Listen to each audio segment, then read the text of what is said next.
재산권 및 물건이 임목하고 그 다음에 광업재단하고 공장재단이 있어요. 이것이 이제 대통령령으로 정하는 재산권 및 물건입니다. 그래서 아까도 이야기했지만 이 대통령령이 시행령이라고 했잖아요. 시행령. 시행령에 임목, 광업재단, 공장재단 이렇게 규정이 되어 있어요. 그래서 토지, 건축물, 그 밖의 토지, 정착물, 임목, 광업재단, 공장재단 이것이 법정 중개 대상물이 되는 겁니다.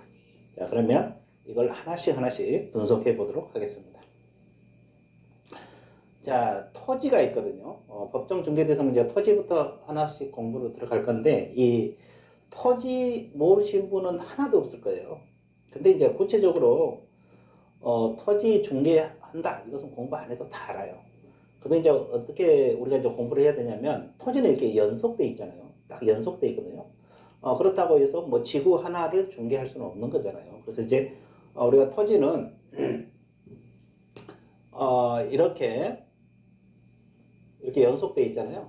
그래서 인위적으로 이 선을 그어요. 그리고 토지 대장, 지적 공부 중에 하나죠. 토지 대장이나 이런 데 등록을 합니다. 자, 필지 단위로 등록을 해요. 이 필지는 토지 등록 단위입니다. 자, 그래서 이 한 필지가 가구 토지로 등록이 돼 있다 그러면 거래할 때도 필지 단위로 사고 팔고, 그 다음에 개업공인중개사가 중개하는 단위도 필지 단위로 이루어져요. 그래서 결론은 뭐냐면 토지는 이 한 필지가 하나의 중개 대상물이 되는 거예요. 그죠? 토지는 이렇게 연속되어 있잖아요. 그러면 이제 우리는 어느 선까지 이것을 중개할 수 있느냐 이걸 공부하는 거지. 그래서 이제 토지는 연속되어 있기 때문에 인위적으로 선을 그어서 어떤 토지 대장이랄지 이런 지적공부에 등록을 합니다. 필지 단위로. 그래서 필지 단위로 거래가 이루어지고 필지 단위로 개업공인중개사에서 중개를 하게 되는 거예요. 그래서 그걸 알아두시면 돼요. 그래서 이제 여기서 보게 되시면 토지 매매들은 소유권 이전이나 저당권 설정이 있잖아요. 이것은 필지 단위로, 이 필지 단위로만 거래가 이루어진다. 원칙으로. 그래서 원칙적으로 한 필지 단위로 중개 대상물이 되며 이렇게 나왔어요. 근데 일필토지 일부가 문제잖아. 일부가 문제인데 일필토지 일부에 대한 소유권 이전이나 저당권 설정은 중개 대상이 되지 않는다 그랬어요. 왜냐하면 이건 이제 이 소유권이나 저당은 처분행위거든요. 이것은 반드시 필지 단위로 이루어진다는 거. 근데 이제 이 단서가 있어요. 단서. 일필토지 일부. 이게 문제잖아요. 일부는 외적으로 용익물권하고 임대차만 가능합니다. 이것은 분필을 받지 않아도 되거든요. 분필이라는 말은 필지를 나누는 것을 분필이라고 해요. 필지를 나누는 것을 분필을 하는데, 그러면 예를 들어서 이 부분만큼만 우리가 사고 팔 수 있느냐? 사고 팔 수는 있어요. 근데 분필을 해야 돼. 분필이란 말은 필지를 나눈다는 거예요. 그러면 이미 일부가 아니야. 이것도 한 필지, 이것도 한 필지, 두 필지가 되는 거잖아요. 그래서 결국은 이 사고 파는 것, 저당권 설정은 필지 단위로 이루어진다. 필지 단위로 거래가 되고 필지 단위로 중개 대상물이 된다. 근데 예외적으로 이 부분만큼 분필을 하지 않더라도 용익물권하고 임대차는 가능합니다. 용익물권이 뭐냐? 종류가 지상권, 지역권, 전세권, 임대차, 토지를 빌려 쓰는 거죠. 이런 것은 분필 절차를 밟지 않아도 이만큼만 지상권을 설정할 수도 있고, 지역권을 설정할 수도 있고, 전세권을 설정할 수 있고, 임대차도 할 수 있다는 거지. 그래서 종합 정리하시게 되면 토지는 한 필지가 하나의 중개 대상물이다. 근데 예외적으로 용익물권, 즉 지상권, 지역권, 전세권하고 임대차는 일부 분필 절차를 밟지 않은 일부라도 중개할 수가 있다. 이렇게 정리를 하시면 되겠습니다. 그래서 토지는 원칙적으로 한 필지, 예외적으로 일부는 용익물권하고 임대차만 가능하다. 이렇게 딱 정리를 해 놓으시면 전혀 지장이 없습니다. 그래서 토지는 중개할 수 있다. 어느 범위까지 중개할 수 있냐. 이걸 정리를 하시면 되겠어요. 자, 그 다음에 건축물. 이 건축물도 중개한다는 건 공부 안 해도 다 할 거예요. 근데 뭐가 문제입니까? 이것도요. 자, 건축물은 이렇게 일반 건축물하고 집합건물, 아파트, 연립 이렇게 나눠서 공부를 하면 되는데 일반 건축물은 한 동 단위로 중개 대상물입니다. 건물 하나가 하나의 중개 대상물이 되는 거예요. 건물 하나가 하나의 중개 대상물. 근데 예적으로 일부분, 여기도 마찬가지 일부분은 소유권 이전을 수반하는 거래 목적으로 되지 못한다. 이 말은 일동 건물의 일부만 사고 팔 수 있는 것은 아니다. 일동 건물의 일부만 사고 팔 수 있는 것은 아니다는 소리예요. 그래서 소유권 이전을 수반하는 거래 목적으로 되지 못한다. 그러나 이 전세나 임대차 있잖아요. 이런 것은 일동 건물의 전부도 가능하고 일부도 중개 대상물이 된다. 이렇게 나왔어요. 이렇게 쉽게 생각해 보세요. 우리가 건물을 한 채 하나의 단위로 사고 팔고 등기가 이루어지죠. 근데 하나의 건물에 방 한 칸만 사고 팔 수는 없잖아요.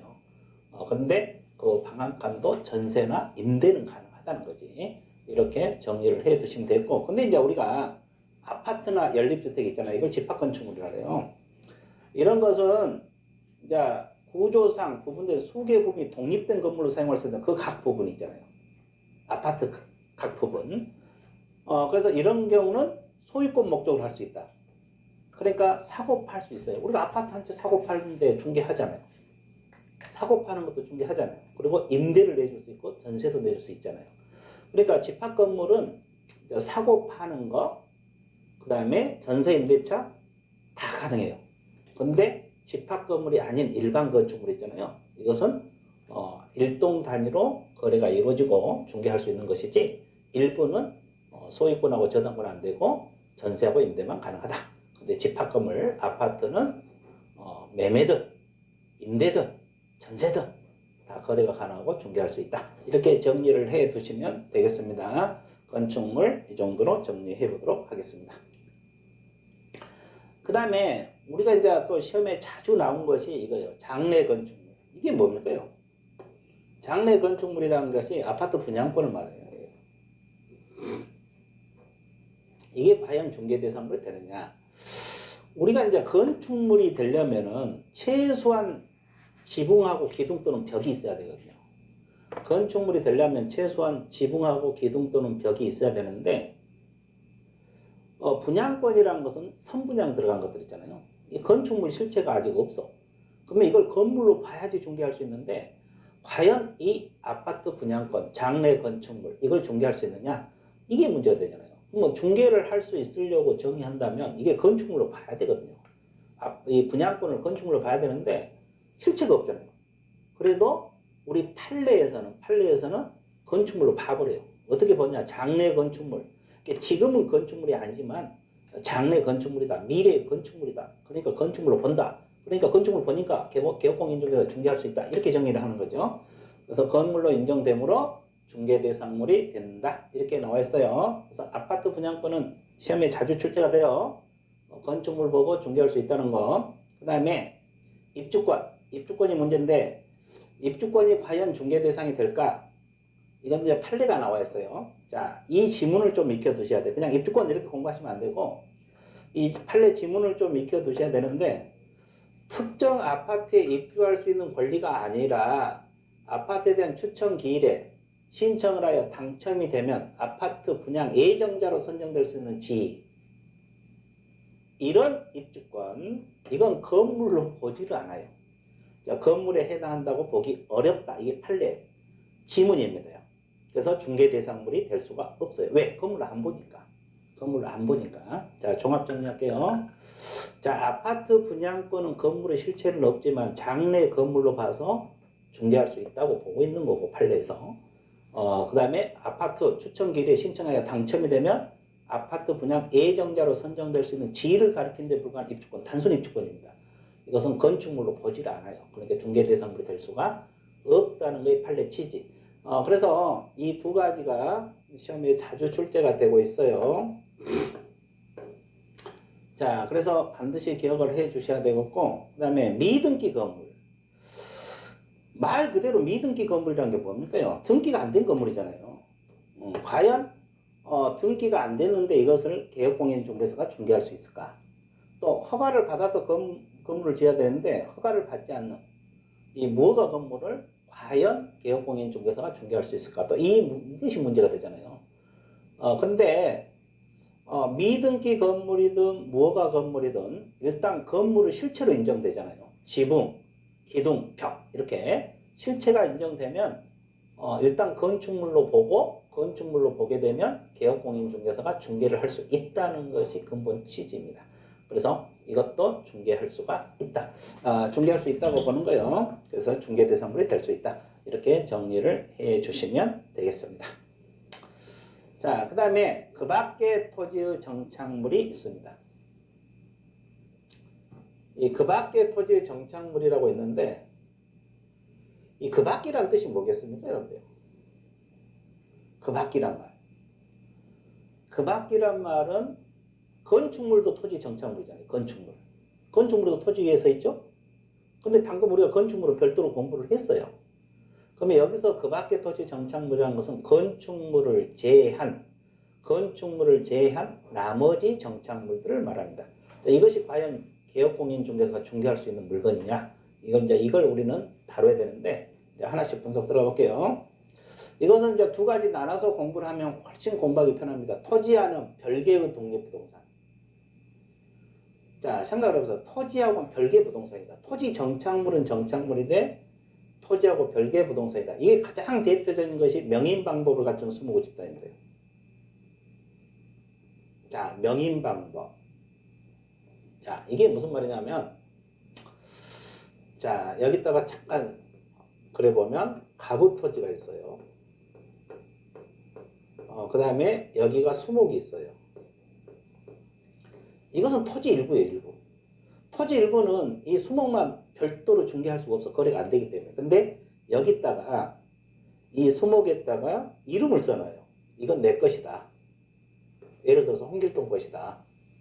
이 수목은 홍길동 것이다. 그러면 토지는 가부 것이에요. 토지는 가부 것이지만 이 수목은 홍길동 거예요. 그러면 여기서 등기를 해놓은 게 아니에요.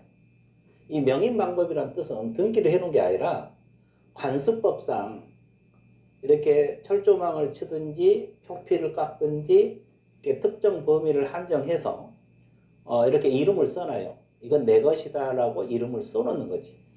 그러면 이 부분만이 독립부동산이 되는 거고 이것만 개업공인중개사가 과연 중개할 수 있느냐, 이것은 우리가 이제 공부를 하는 것이지.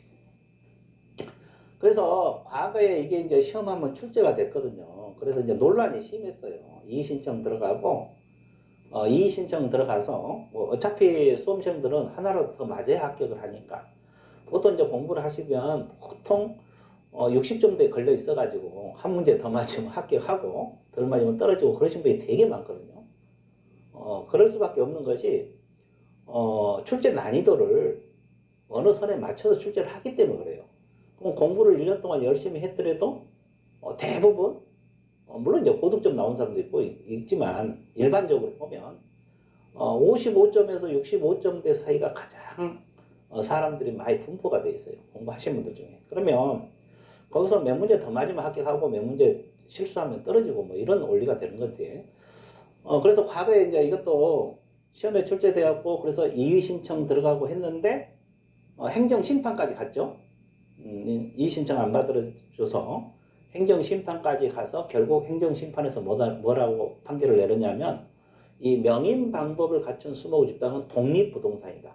독립부동산이니까 독립해서 이것만 중개할 수가 있다고 판결을 내린 거예요. 그래서 이제 지금은 논란의 소지가 없어요. 논란의 소지가 없이 명인방법을 갖춘 수목의 집단은 독립된 부동산으로 본다는 거. 이게 토지가 아니라 토지하고 별개다. 토지 따로 수목 따로 두 개 부동산이 되는 거죠. 거래가 된다. 따라서 이 명인방법을 갖춘 수목의 집단도 독립해서 중개할 수 있다.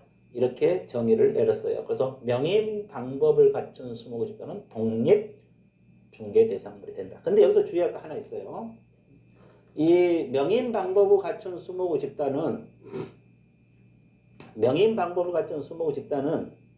독립부동산으로 보지만 이것은 오로지 소유권만 객체만 돼요. 소유권. 저당은 안 됩니다. 원래 부동산은 소유권하고 저당 다 되거든요. 원래 부동산은 소유권도 되고 저당권 다 되는데 이 명인방법을 갖춘 수목의 집단만은 소유권만 돼요. 저당은 인정되지 않아요. 왜 그러냐면 등기가 된 게 아니잖아요. 내 것이라고 등기된 게 아니라 관습법상 그냥 철조 멍쳐놓고 이름 써놓은 것이라 공시 방법이 명확하지 않기 때문에 뭐 소유권 인정해줘요. 그것만 사고 팔 때 이제 중개도 할 수 있고. 그런데 돈 빌렸을 때 저당권을 인정해주지 않는다는 거지. 공시 방법이 너무 불명확하기 때문에 그렇습니다. 그것만 좀 유의를 해주시면 되겠어요. 그래서 종합 정리하면 명인 방법을 갖춘 수목 집단은 이름 써놓는 것인데 토지하고 별개 부동산으로 보고 독립거래가 되고 독립부동산으로 보고 이것만 별도로 토지하고 별도로 중개할 수 있다. 이렇게만 정리해주면 될 것 같고요. 그 다음에 토지 일부분으로서 정착물이 있어요. 일부분. 이거죠. 일부분으로 정착물이 뭐예요? 토지의 수목. 이것은 그냥 수목이에요. 명인방법 안 갖춘 거. 명인방법을 안 갖춘 거. 그 다음에 교량, 담장, 도로 포장. 이건 토지 일부예요. 일부. 토지 일부. 그러면 이것만 독립부동산이 안 된다는 거지. 예를 들어 수목도, 이것도 수목 예를 들어볼까요? 자, 가부 토지에 수목이 있어요. 가부 토지에 수목이 있는데, 자, 이것만 부동산이 아니에요. 이거 토지 일부예요, 일부. 그러니까 이거는 부동산이 토지 하나예요, 하나. 이건 이 토지 정착물이잖아요. 여러분들 집할 때 담장만 따로 거래 안 하잖아요. 집할 때 같이 담장 따라가는 거지. 그러니까 이 사고 파는 것도 이렇게 토지를 사고 파는 거죠. 그럼 어느 토지가 될 것이고, 매매를 했을 때 나무도 올 거예요, 올 거. 그러니까 이게 독립부동산이 아니란 것이지. 도로 포장도 마찬가지고 담장도 마찬가지고. 그러니까 개업공인중개사가 토지는 중개할 수 있어요, 토지. 근데 이 나무만, 수목만 별도로 중개할 수가 없어요. 그러니까 토지 일부분으로서 정착물은 토지와 같이 중개할 수는 있어도 토지하고 별도로 이것만 중개를 할 수 있는 것이 아니란 것만 여러분들이 명심해 주면 되겠어요. 그래서 토지하고 분리 독립하여 중개 대상물이 될 수 없고 토지와 함께 중개 대상물이 된다. 이렇게 하고 있어요. 자, 종합 정리해 드릴게요. 자, 그 밖의 토지의 정착물은 건물을 제외한 나머지 정착물을 말하는데, 자, 토지하고 별개 독립부동산, 그러니까 토지 따로 독립 정착물 따로 이렇게 보는 것이 가장 대표적인 명인방법을 갖춘 수목의 집단입니다. 이 명인방법을 갖춘 수목의 집단은 독립부동산으로 본다는 거, 독립거래가 된다는 거, 독립중개대상물이 된다는 걸 알고 있어야 되고, 그냥 일부 정착물인 일부는 토지 부착물이잖아요. 그러니까 독립부동산이 될 수가 없죠. 그냥 수목하고 담장 이런 거. 그러니까 이건 토지와 가치는 거래가 되고 같이 중개할 수 있어도 이 수목만 담장만 별도로 중개할 수 없다. 그러니까 수목만 중개 대상물이 된다. 이렇게 질문 나오면 틀려버린 거죠. 그렇게 알아두시면 돼요. 그리고 명인 방법을 갖춘 수목이라는 것은 반드시 앞에 명인 방법이란 조건이 붙어 들어가야 돼요. 이렇게 정리를 해 놓으시면 전혀 공부하는 데 지장이 없습니다. 자, 그 밖에 토지 정착물 끝났습니다. 그 다음에 임목에 관한 법률에 임목 들어갑니다. 임목. 자, 임목이라는 것은 토지에 부착된 수목의 집단에서 임목에 관한 법률에 따라 소유권 보존 등기. 자, 여기서 핵심 단어가 소유권 보존 등기를 받은 것을 말합니다. 그러니까 이것도 수목이죠. 근데 등기가 된 수목을 임목이라 그래요. 그러니까 아까도 그려줄게요. 조금 전에 우리가 뭘 배웠냐면 토지 일부로서 수목을 배웠어요. 이건 토지 일부입니다. 그러면 이것은 독립해서 토지하고 별도로 중개할 수 없어요. 중개할 수 없는 거고, 그 다음에 여기다가 이름 써놓은 것이 명인방법을 갖춘 수목이에요. 명인방법을 갖춘 수목은 토지 따로, 명인방법 수목 따로 두 개 부동산이고 이것만 중개할 수 있다 그랬어요. 근데 임목이란 건 뭐냐면, 임목이란 것은 아예 여기다 등기를 해놓은 거예요. 내 것이라고. 등기된 수목을 말합니다. 구별되셨죠? 그냥 수목은 일부고 중개할 수 없고, 명인 방법을 갖춘 수목은 이름 써놓는 게 독립 중개할 수 있고, 여기는 아예 등기가 돼 있어요. 내 것이라고. 등기된 수목을 임목이라 그래요. 임목. 등기됐다. 그래서 이제 여기서 소유권 보존 등기를 받은 것을 말한다. 이걸 임목이라 그래요. 그러면 부동산이 두 개예요. 토지 따로 임목 따로. 토지 따로 임목 따로. 이렇게 되는 거지. 자, 그러면 종합 세 가지를 정리하게 되면 토지 일부로서 수목은 독립해서 중개할 수 없는 거고, 명인 방법을 갖춘 수목 집단은 독립해서 중개할 수 있고, 임목은 당연히 독립부동산이고 중개할 수가 있어요. 이것은 법에 의해서 인정이 된 거잖아요. 시행령에서. 그래서 등기됐다 이런 말이 들어가면 임목이다. 자, 이것은 토지와 별개의 중개 대상물이 된다. 이것이 이제 중요하다. 자, 그 다음에 임목의 독립성. 임목은 부동산으로 본다는 거. 방금 내가 이야기했죠.